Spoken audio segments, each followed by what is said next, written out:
Welcome to another episode of Building Your Business with the Certified Commercial Property Inspectors Association. We are excited today because we have David Sulock with us from Curren Environmental. David, welcome.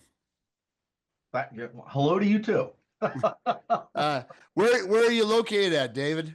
We're actually in Eagles country. We're in southern New Jersey, just outside Philadelphia. Philadelphia is about 7 minutes away. Oh, terrific. So tell us a little bit about yourself before we get really diving deep into environmental, because that's what Curren Environmental does. Tell us a little bit about yourself. I'm incredibly boring. All right. Good. But I would win at a game of environmental Trivial Pursuit. I've been doing environmental consulting for about 30 years. That's my background. I'm licensed in several states. I'm also an instructor on environmental topics. And I deal with environmental matters that are mostly tied to real estate. All right. Excuse me. Sorry about that. That's okay. You are popular. Yeah, kind of, right? So I mean, that's like, you think about, like, my relatives don't know what I do. They think I might recycle, cans or plastic bottles, but in reality is you're buying and selling property and there's an environmental issue that could be associated with it and it devalues the property. Like indoor air quality stuff, there's a new lead law in New Jersey where you have to inspect rental properties for lead paint. So that's my world. Like, if you want, like, here's something interesting, right? You like organic produce, right? Or Sure. Yes. okay. Well, the average definition of organic is they haven't used pesticides in like 5 years, right? So if you and I want to start a farm, you know what we do? We don't tear down trees. We take over an old farm, right, that hasn't been farmed in 10 years, and we plant it. We call it organic. I could test the soils in that farm, and I would find pesticides because they don't go away. Okay, so it's like people are unaware of like the new car smell is bad for you. New carpet smell is bad for you. We all know that paint that is now low VOC because volatile organics are bad for you. So they used to allow smoking on airplanes. Lead used to be in like gasoline. You know what I'm saying? So you kind of learn if things are good or bad for you. So when you get organic produce, you're still getting some pesticides. You're just not getting any new pesticides. Not to depress you. Yeah. It's so what kind of background do you have to be an environmental you typically have you get a degree with environmental sciences, and then when you go for different licenses, you have to take tests to pass proficiency. Like I have like tank licenses in 3 states. I have a lead inspection license, which is really basic. It's more federal, and you take a class, you go through these exams, and you kind of pass it. That's what you kind of do, and then a lot of it is really like learn by doing. When I first started, I was in the back of like a Crown Victoria, right? And we were driving to a site, and they were talking about like how you inspect a property, and I was like dozing off. It was ungodly boring, right? Because like, well, then you look at a pit, and then you look at this and the piping, and then you look at the downspout, and you're like, oh my God, right? Like, I can't believe like, what am I doing in this car, right? And then you go to the site, and they actually made they were a printer, and they also did like cards and stuff, and they had some embossing with like silver plating. So they had an area where you would create, the embossing would be, and there would be an exhaust, and the exhaust would go up, and it could drop out metals. When it rained, because it's a flat roof, it would go to this area, go down a downspout, and it would impact. The water would impact the ground. So you would test that area of the ground to make sure the operation didn't cause any contamination there. So walking through it, so much more interesting than someone telling you, look for a pipe, right? It's a different puzzle. It's completely. So when you walk through it, you kind of, learn these things. Like I did a job at a machine shop, and they had a concrete pad behind the building. And you walk through with the owner regarding the operation, what they do. And I'm like, so what is this pad for? And he's like, oh, we put a picnic table out there and people would have lunch. And I'm like, okay. And the pad had a concave center to it that would drain off, right? And obviously, you pour a concrete pad, there's always a slope to it, so the rain would go off somewhere. It was actually a degreasing pad. You would put some equipment on there, and you would degrease it, and that would capture the oil and whatever, and send it off into the dirt, right? But they're like, oh, that was a picnic table. That's not how you design it, right? Yeah. So you kind of have to go back and kind of re-engineer regarding what could have occurred, like how do they operate? Like compressors. You have a property with a brand new compressor, right? That's great. But they've been around 30 years. There was an old compressor. Compressors spit oil. So when you're investigating a site, you would look for that compressor point because you might need to test something. It might be captured in a bucket, but it might go outside, you know? You got to look like that, you know? So with what you're saying, why is an environmental company so important to the commercial inspection process?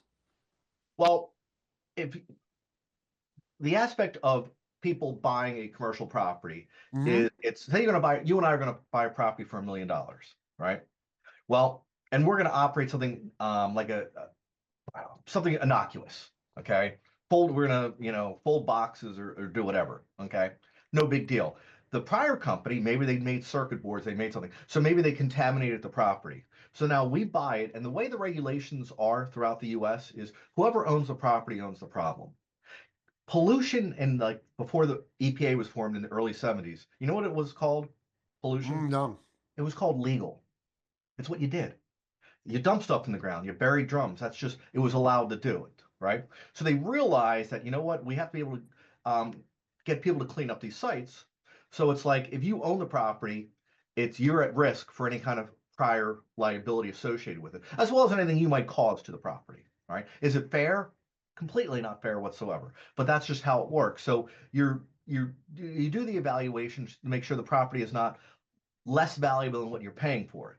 And if it is, you kind of want that addressed before you make the transaction, you know? So it's interesting. So Thank you for I've heard thank the you for term saying that.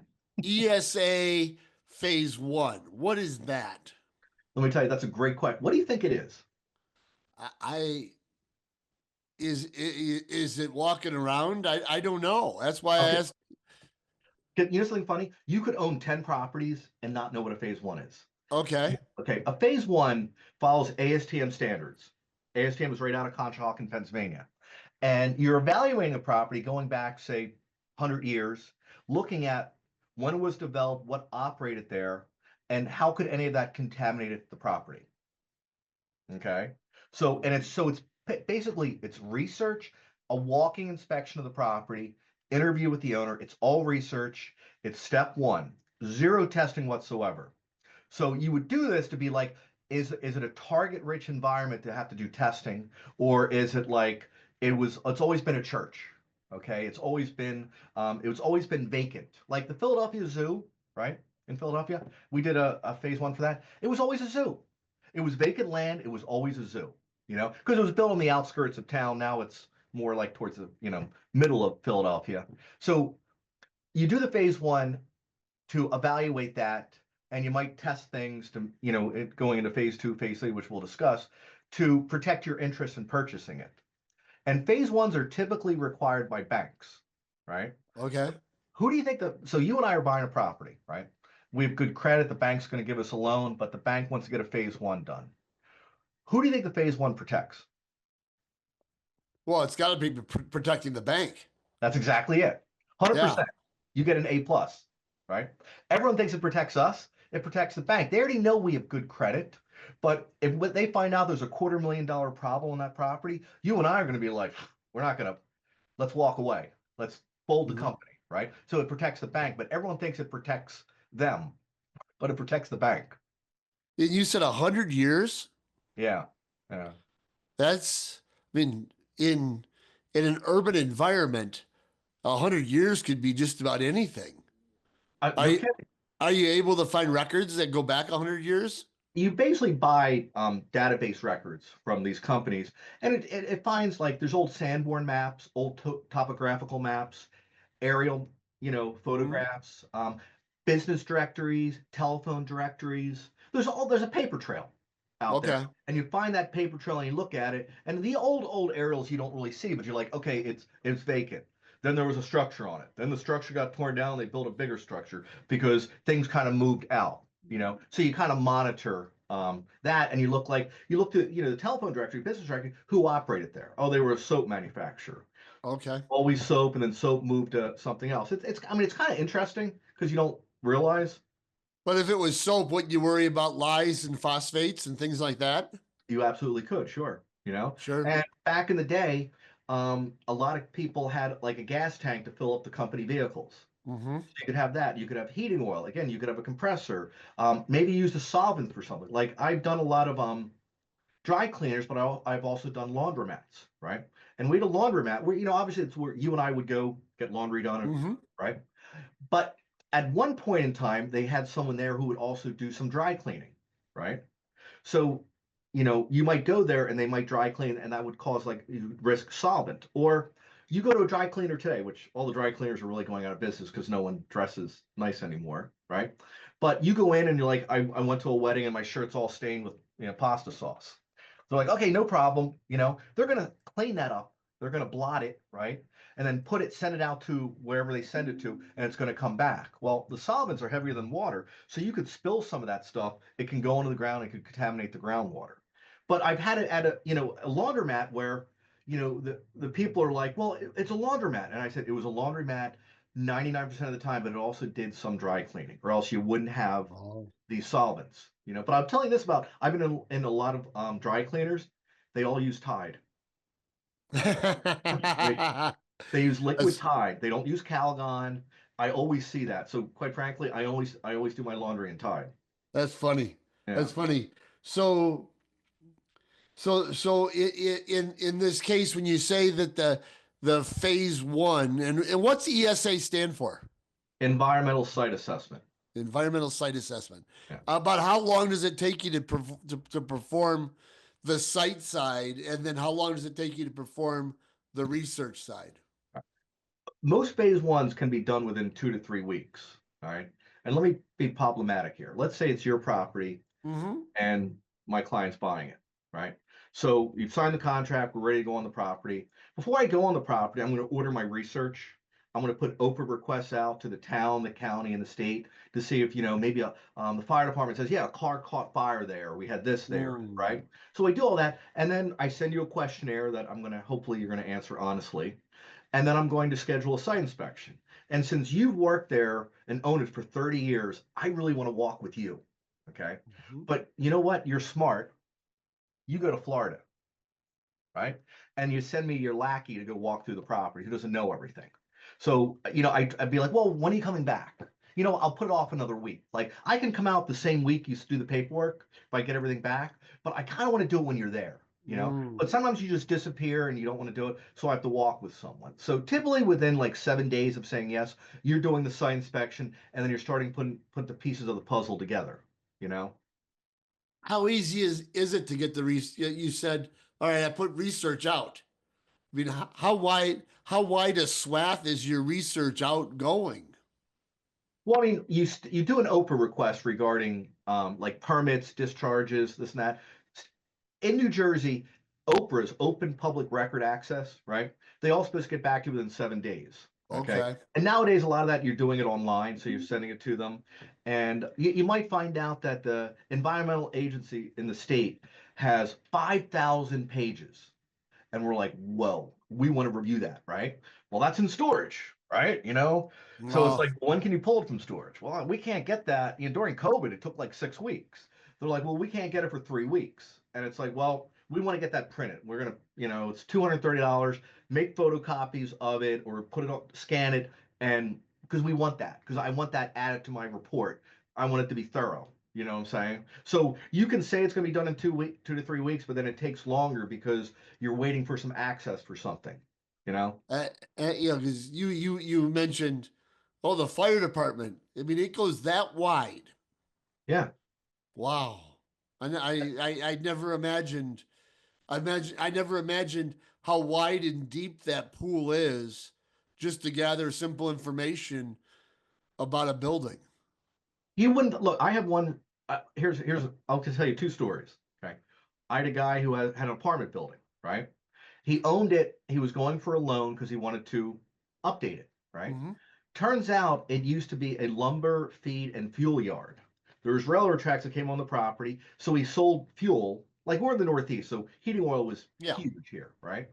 So he did pressure treated lumber at once. Like he had all this stuff there, and on the maps, I could see where they had gas tanks on the property. right?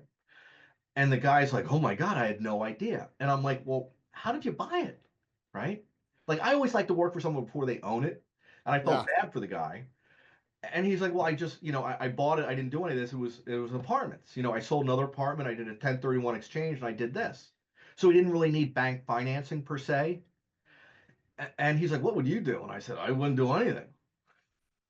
I said, "This is high. I would hold on to this property for dear life, because if you test something, and this is in New Jersey, and it's Uh-huh. contaminated, it gets reported to the state, and the state makes you clean it up. There's a deadline here. Not every state has that. New Jersey puts you on a hamster wheel. You're on a train going from point A to point B. But another story is, I had a guy who bought, and a lot of stuff, New Jersey is an older town, Philadelphia, Pennsylvania, right? Things developed. Like the downtown was the hub. That's where everything was. They made stuff. That's the ironsmith. Everything was down there, right? So in this town, this guy bought this old house, and it had like 4 apartments in it. And he bought it. He was a welder. He had a welding business. He bought it because his girlfriend lived there, right? So in any event, these developers wanted to buy it because it was a big house on a big piece of land, and they wanted to tear it down, subdivide it, and build, $800,000 homes, right? So if you said, "Dave, should I do a phase one on that property?" Right? And a younger, dumber Dave would say, "Ah, it's residential, you don't need to do it," right? Older Dave says, "Well, you're really close to the downtown. There's probably some industry there that you can't even imagine." Turns out there was a tannery, right? Some metal shop there, turn of the century. So these guys buying it, they do the phase one, and they do some testing, right? And just out of sheer luck, they took 3 samples. Each one was contaminated. They happened to do it right where the stuff was, right? Only cost the guy about $35,000 to clean it up. But as we were cleaning it up, we found an old gas tank as well in that area. So it's like, here's something that's completely innocuous today, but back in the day, they had something. And when I tell you it was $35,000 to clean up, you're like, "That's a lot of money." I'm like, "It's not. It's like nothing." Yeah. Well, I grew up in a small farm town in Illinois, but we had a radium luminous dial plant Oh, totally. in Yes. our town. And I remember graduating high school, and almost the entire downtown was a Superfund site Yeah. because there were houses in the middle of the town that had contaminated soil because they buried a tank there, or they put a barrel there, or there was a bucket of stuff there. Or they had dirt on the property they gave to people to fill in their yards and everything and demolish. Exactly. Yeah, totally. Yeah. I mean, trust me, Wow. New Jersey has the highest number of Superfund sites. We have Uh, sites like that here. Yes. So, uh, yeah, and I still go back to that little farm town, and every once in a while you'll see the cyclone fence with the big signs and do not pass, and I'm like, wait a minute, I think I played in that yard once. Yeah, it's just bizarre. So I think you're old enough that your mother might have put mercurochrome on you. yeah, I am sure, or I think of I think of the film critic Roger Ebert, where they treated, he got cancer and passed because the dentist was treating him with radiation Yeah. for, instead of other things. And so we've changed obviously through the years. So your story there about the innocuous piece of property that he wanted to subdivide out.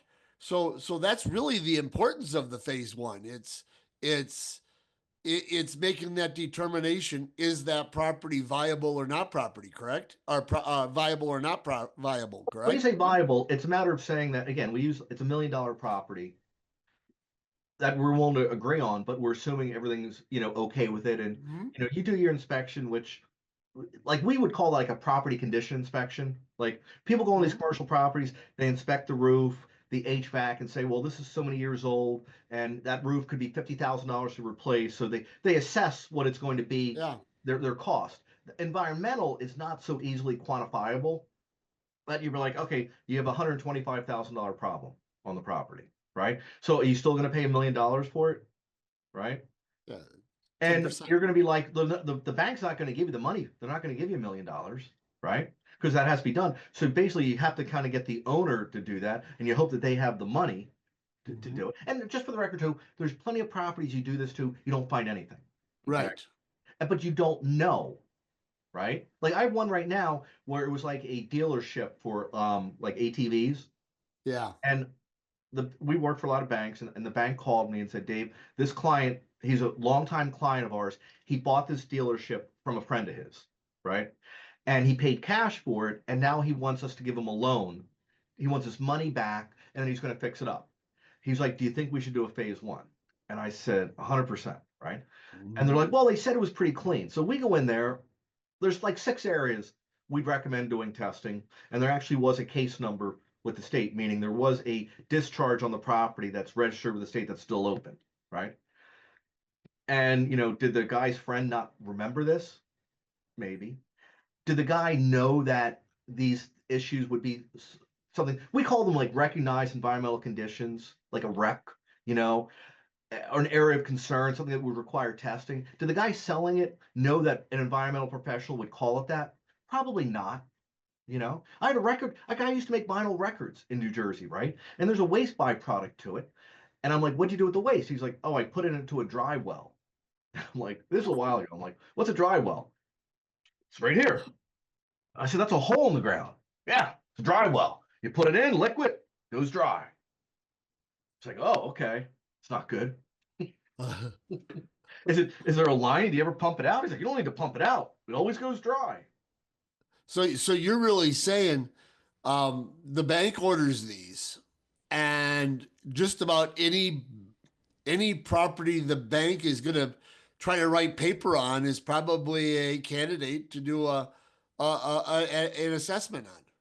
Typically, like phase ones, there's also like risk assessments you can do. They cost less money, and it does the research, and it says, is something going to trigger?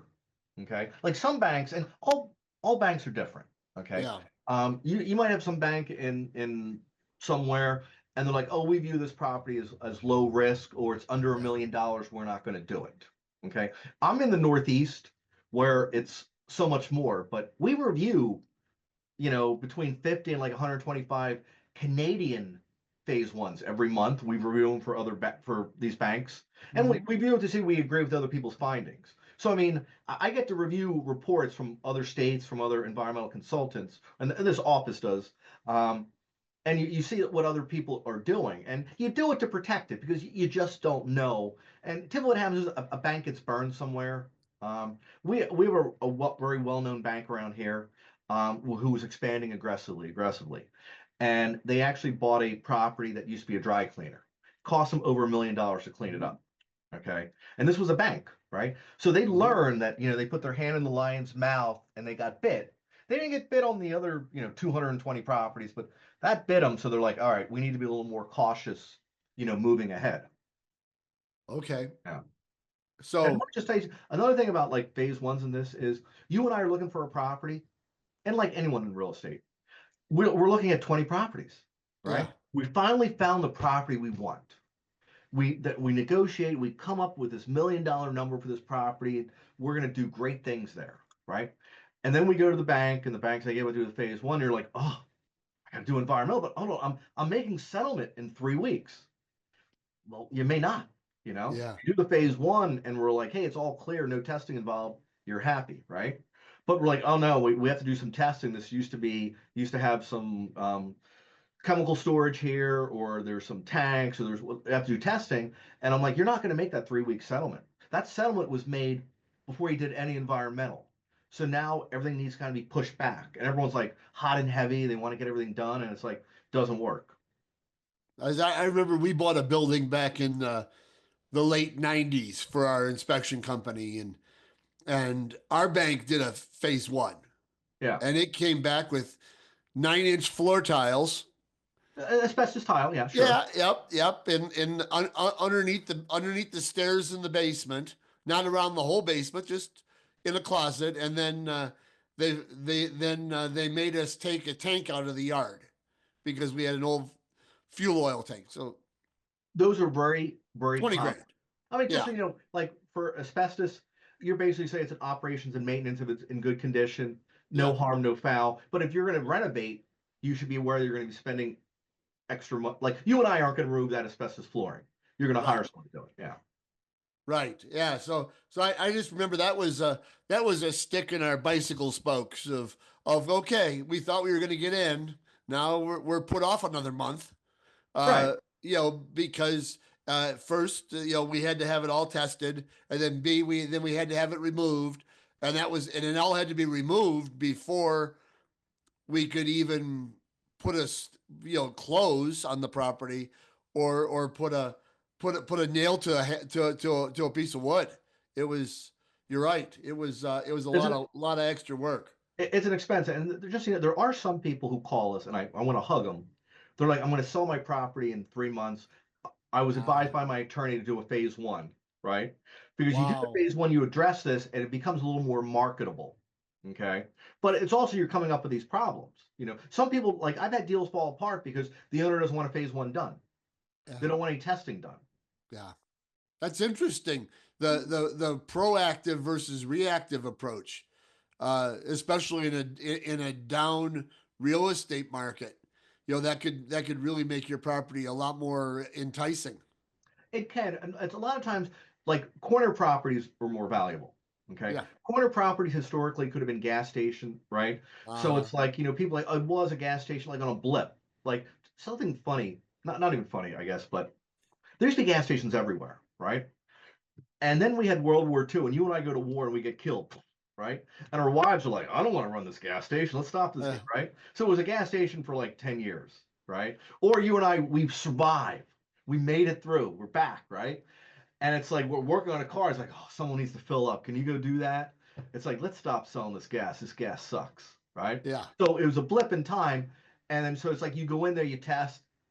There's no contamination. The tanks have been removed. It's all done, right? Um, but that's like a proactive approach for, some people. And quite frankly, not everybody does it, Or what people will say is, oh, I had a phase one done.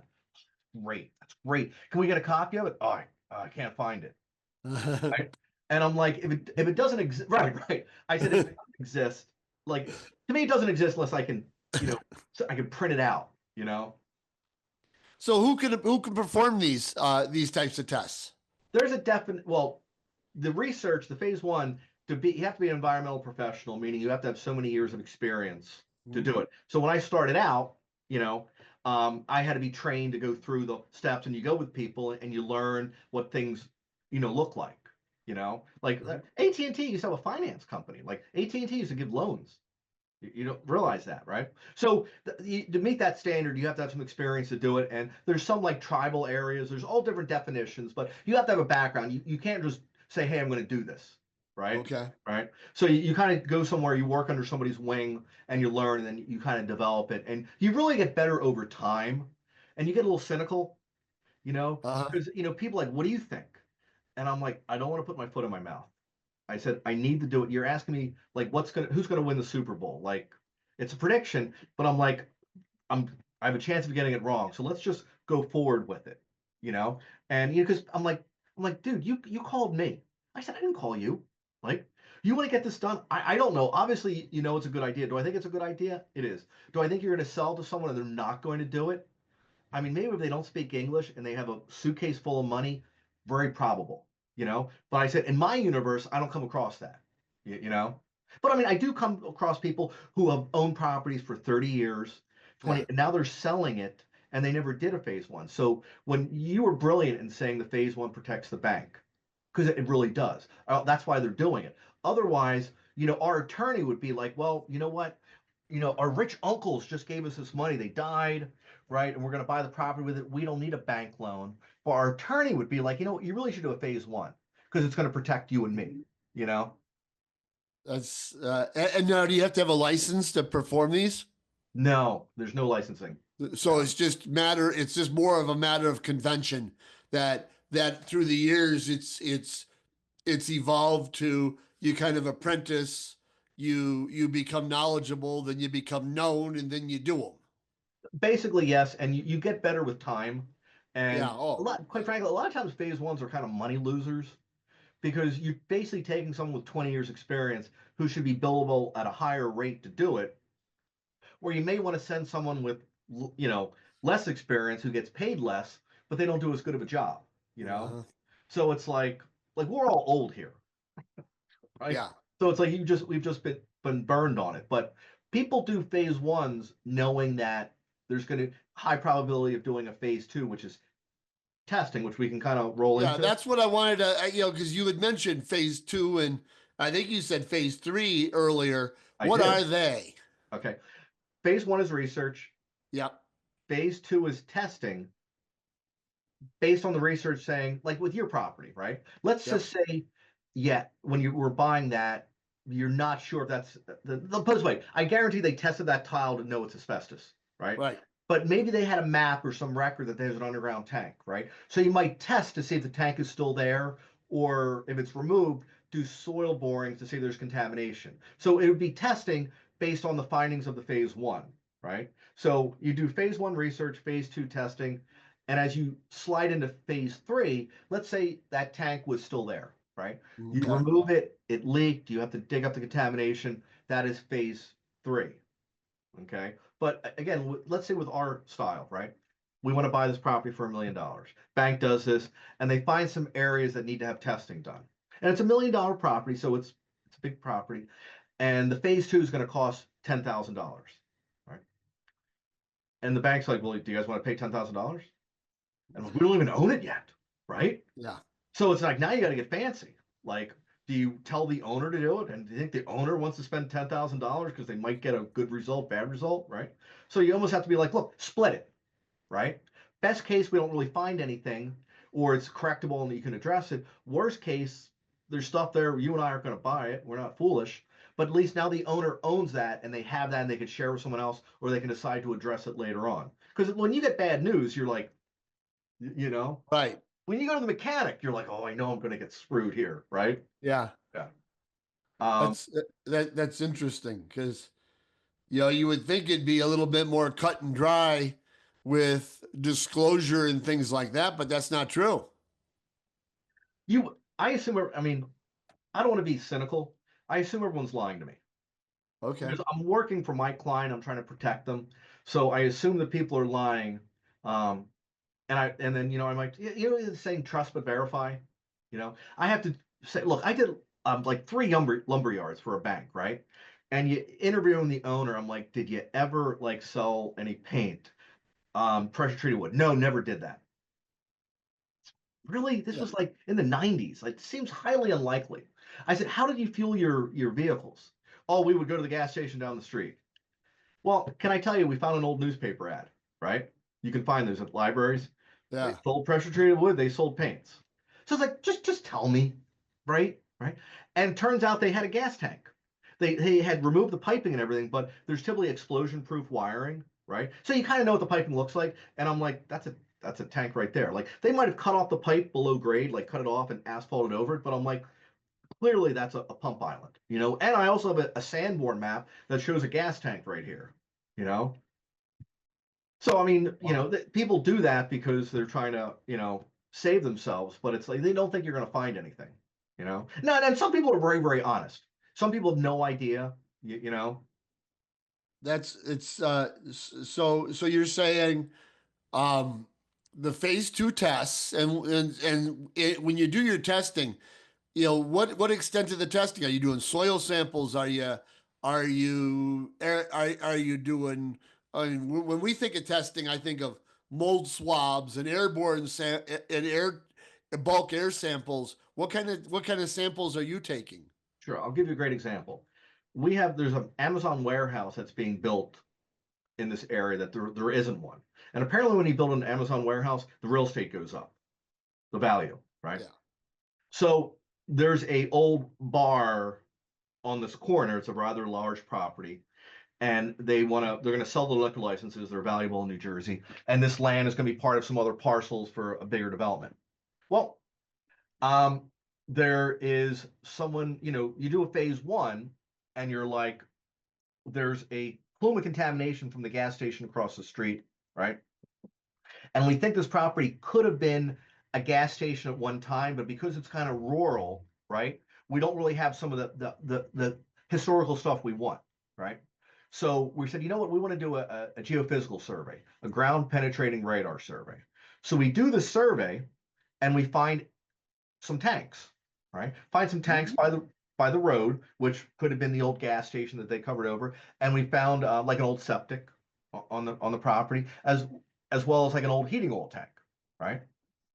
So now we're like, really the owner needs to remove those tanks and test them. Okay. But let's just say we found evidence that tanks were removed and they have no documentation. So now what we need to do is go there and do soil and groundwater samples in these areas. Like I have another property where a client owns it. It's on a corner and we found there were 4 tanks, right? We did a GPR survey. All the tanks were removed. It's great, right? So, but there's no documentation if it leaked or not. So now we have to go in there and take soil and groundwater samples. It's about $10,000 to do this testing to make sure there's nothing there. And the guy who owns it has owned the property for a number of years. And I'm like, did you maybe do this testing before when you bought it? Because if you did, I can look at that and be like, I agree, to spend the 10 grand. He's like, I never did a phase 1. So you never did a phase 2. So when you're like, we're thinking, we do basically soil and water. You might be like, maybe there's a dry cleaning plume going across the property and the dry cleaner's derelict. There's nothing going on with it. We might do some vapor intrusion sampling inside the building because you want to make sure it's habitable. You know what I'm saying? And I mean, in phase 1s, we've referenced could be mold, but the mold and asbestos is really not tied into an ASTM. It's not really that much of an environmental condition. It's really an operations and maintenance aspect of that you need to address it. And till that stuff's quantifiable. Like if you tell me, Dave, the ground's contaminated, I'm like, so you did 1 sample and it's contaminated. Okay. Well, I need to do maybe 20 more to figure out how big or small it is, right? Whereas for asbestos, someone can go in there, test it, and be like, all right, I got 2,000 square feet of floor tile, X amount of dollars to do that in the mastic and everything. It's easier to do with environmental. Like, I can't look in the ground and tell you, oh, this is what the cost is. So you got to spend money to diagnose it, you know? So your specialized tools are for the phase 1 portion is your eyes and your experience. It really is. It is. Yeah. And all those years, I mean, I love the analogy of or your story that you said of the downspout. It's Right. it's it's it's okay. Yeah, and I think about that, in inspections I've done of maybe it was asbestos siding, the old asbestos siding on a building, and we grew tomatoes in our eave line. You know, it's just one of those things with it. So what haven't we talked about uh, Well, in this concept of environmental testing and buildings?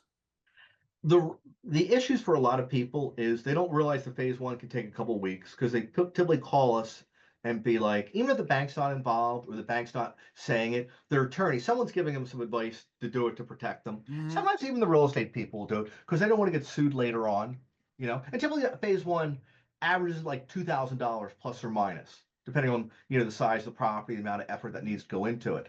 And it's really the timing that it screws things up, I got to tell you. So you and I want to buy this property, and we find some issues, what we think are issues. They're tested, they are issues, right? Yeah. So you and I have actually spent the money for this $1 million property. We each put 5 grand in, we paid for the testing, and now we've told the owner, and the owner's like, this is my retirement. I wasn't expecting this. And it's tough for them to do it. So it's like, they're like, do I want to keep doing this? Yeah. We may fall out of contract, or the owner's like, I'm going to do it. I'm going to do it, which is great because we might be like, we're going to walk away and find something else, right?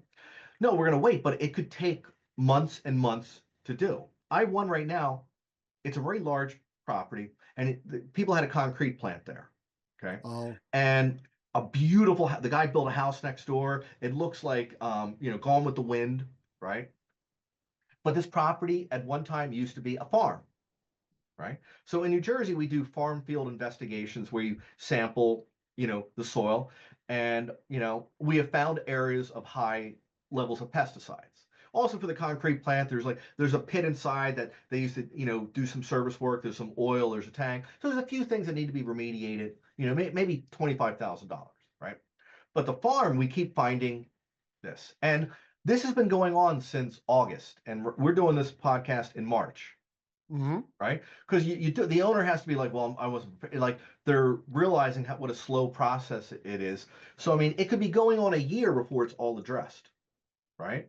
And let me tell you, the guy buying it, still interested in buying it, wants to buy the property, is willing to wait, which is kind of unusual, right? Yeah. And the guy selling it was just like, man, I wish I had done this while the concrete plant was operating and I was making money. Now it's bleeding me dry, Yes. you know? And they Yeah. just had a meeting and they're like, well, can we just sell the property, and then the money that the owner gets will pay for the environmental, right? And the buyer's like, no, because it's not even defined yet. You keep testing and you keep Yeah. putting it off, and it's like you can't quantify it. And most people aren't happy if they're stuck with paying for the remediation after the fact because they bought their property, they want to do their thing, and it delays everything, Yeah. you know? So, I mean, really, there's a timing factor that people don't realize with it, And, you know? and we're going to have a wide audience that watches these. It all depends on, and on how we optimize this video. So if you're, so you're, let me get this straight then, David. If you were, if you were the king of the jungle For some, and, go ahead. and got to make all the rules, or at least all the suggestions, you tell somebody that owns a property long before you sell it that you might want to consider a phase one just to hang on your wall. I really would, and I'd say you do it, and then don't mess it up. Yeah. Keep the prop. Yeah, yeah. I would say do that so you can do it on your own time frame. Yeah. Okay, and it does make it more marketable. You Yeah. know.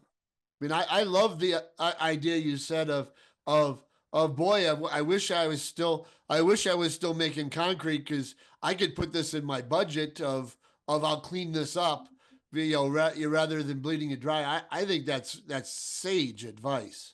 Well, here's I don't mean to be. I say it's funny, and I don't mean it. It's Yeah. I've just dealt with over the years that I've had people who have had run these businesses, and they have an employee who's going to take over the business. They're going to sell it to Yeah. them. They're very happy, and they tell me that the sale of the property is their retirement account, Yeah. right?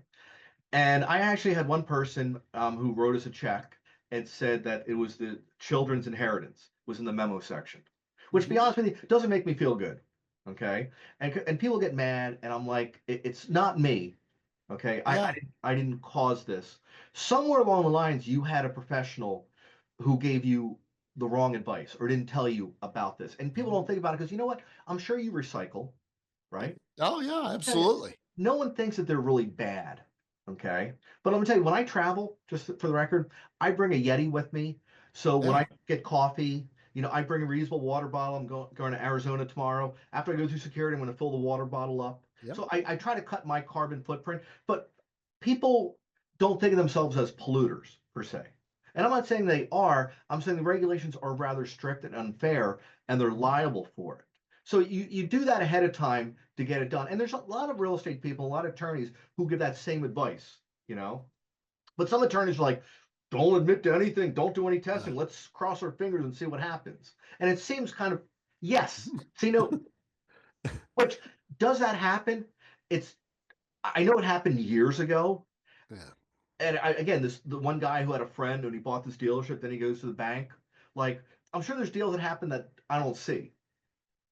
But I mean, I feel so much better talking to you before you buy the property than someone who calls and already owns it. And I gave a talk yesterday, and I was telling people about environmental issues, and I said, look, here's my life. No one calls me up and says, Dave, do you want to go to lunch? Yeah. Everyone says, I got a problem. I got this, right? And that's what I get, you know? That's something. Well, thank you for spending some time with me today. I think this is terrific. I think I have a new understanding of exactly the importance because I've been doing commercial inspections for 30 years and I've just always kind of put a blind eye to that side of it and just did with the physical side. But now knowing the depth and the research, 100 years of research on a property because, somebody in the 1943, like you said, had a repair shop there for a week and a half. You don't know, and so thank you so much. I know we're going to talk again because I don't think we've touched this topic. We really, like I tell you, I do classes, but I will go to a bank and we walk through a property. And the bankers are like, oh, I've seen that before. Like, just real quick, I know you want to get rid of me, Yeah, right? I'm a big talker, right? that's good. You, you have people with like a automotive garage, right? And you see they have above ground lifts, but the old lifts, or they've removed them. And I'm Yes. like, or they're still there. And I'm like, guess what? If that thing leaks, it's inside of a garage, man. I got to cut out the floor. It's a major headache to do. And you probably did that because you had a problem with the lift. Because I tell people, Yeah. put a car in the lift on Friday night, come back, put it up, come back on Monday. If it dropped at all, it's leaking. So it's like you go through and you show people this stuff. I'm like, oh my god, I didn't realize that because you're look. I could not. I look at electrical panel like when we were in Orlando, right?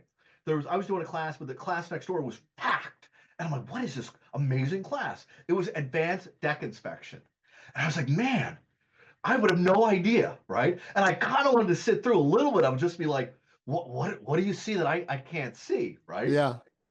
So it's like you should, it's kind of eye opening, and something I think your inspectors should know is you might reach out to some environmental companies and such because there used to be engineering firms like in the 90s. People used to do these property condition assessments. Again, as I said this in the beginning, Yeah. as part of a phase one, because you and I are buying this property and it's a big warehouse. And look, a flat roof is a roofer's dream, right? And they would have, a side come in to evaluate things and budget costs and stuff. So you and I know what we're getting into, you know, regarding Yeah. because you might be like, you know what, we're going to build some offices in this warehouse. Well, you got to put a firewall up. Yeah. Ceiling's really high. That's good. Let's get some masonry costs. So it's like you can actually prep the people regarding your plans and kind of know. So it might not hurt you to be like, we offer this aspect because environmentally, that's all we're like focused on that. I have no idea. I look at a furnace or this, I have no idea what it would be. Yeah. No. Yeah. Other than it might leak, it depends on what it is. It might be leaking something. Right. I'd be like, is that the flux capacitor? Exactly. Exactly. Yeah. Well, I hope it Thank was you. helpful. Yeah. Thank you, David. We're going to put some links on our website for your company. I am sure that you'd be more than willing to talk to some of our members if they call you and say, "Hey, we'd love to make sure that we could refer you or things like that as well." Look, here's what I tell people. I teach all over. Yeah. I say, look, you just call this office and you say you had to listen to Dave speak, and they'll be like, I'm sorry to hear that. Are you okay? Do you need therapy? And he said I could call and ask a question. All right. I had someone from Massachusetts call about some petroleum standard, and I'm like, I don't know that standard. But I could speak to you generally about environmental risk and things and such. So absolutely, yeah. Yeah. Perfect, David. All right. Thank you, and stay safe in your travels. I look forward to talking to you again real soon. You too. It's been fun.